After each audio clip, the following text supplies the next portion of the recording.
less than half of the rules in Dodd Frank have been finalized and implemented. So you know what that means? They passed, tremendous financial reform. The media was howling, this is historic. Except, number one, like I said, it was really weak regulation. And number two, turns out less than half of the rules have actually been implemented and finalized. So all of this so-called growth that we're seeing now, let me ask you a question. So we know that the stock market is at record highs. We know that CEOs are doing well. We know that corporate profits are near an all-time high. They had their best year since 2006. So why is it then that the middle class wages are stagnant? Why is it that the lower class is stagnant? Why is it that the median middle class wage has dropped?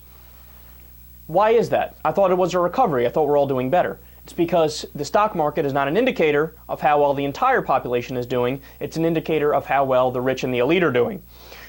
So Occupy the SEC, which is an offshoot of Occupy Wall Street, is actually suing because of this, because they say that they haven't implemented the rules strong enough in Dodd Frank. And they're specifically suing to get the Volcker rule in place, which is a part of the Dodd Frank law that is meant to rein in risky bank trading.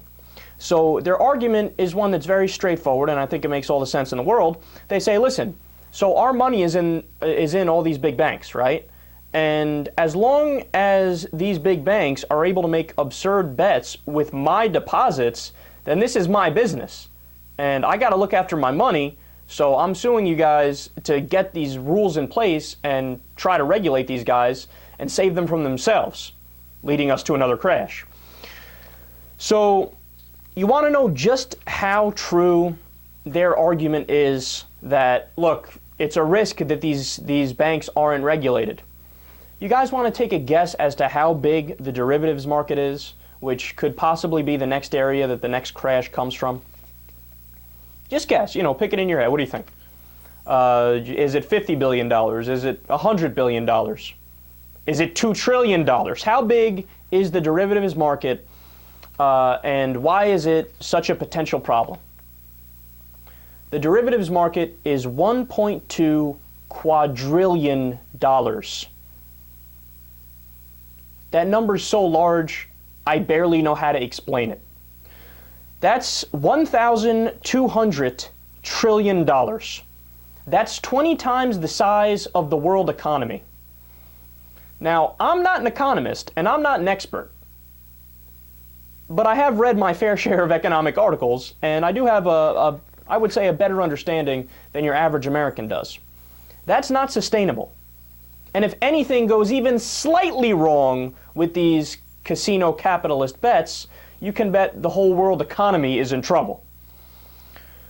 So with all this happening and all the problems that are no doubt coming up, and I don't know whether or not it's going to be because of the student loan debt crisis, which the Consumer Financial Protection Agency is trying to address, but they haven't addressed yet, right? I don't know if the crash is going to come from there. I don't know if it's going to come from the derivatives market. I don't know if it's going to come simply because the middle class and the poor don't have purchasing power, which they need to have in order to keep buying stuff, in order to keep the economy moving, right? I mean, we're going to sputter to a halt because the middle class and the poor have no goddamn money, right?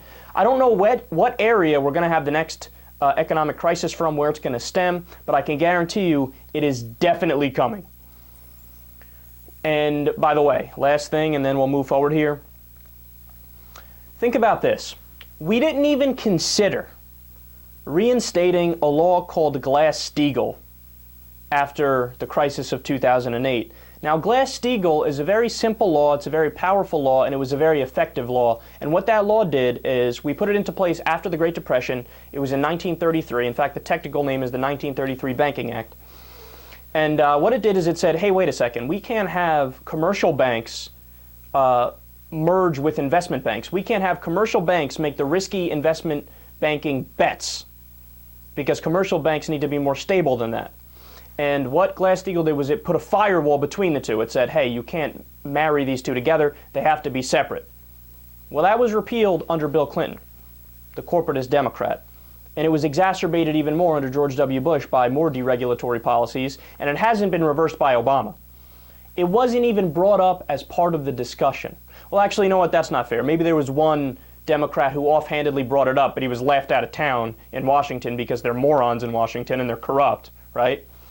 But it wasn't even seriously considered to reinstate that when that would have made a tremendous difference and would have averted possible future crises.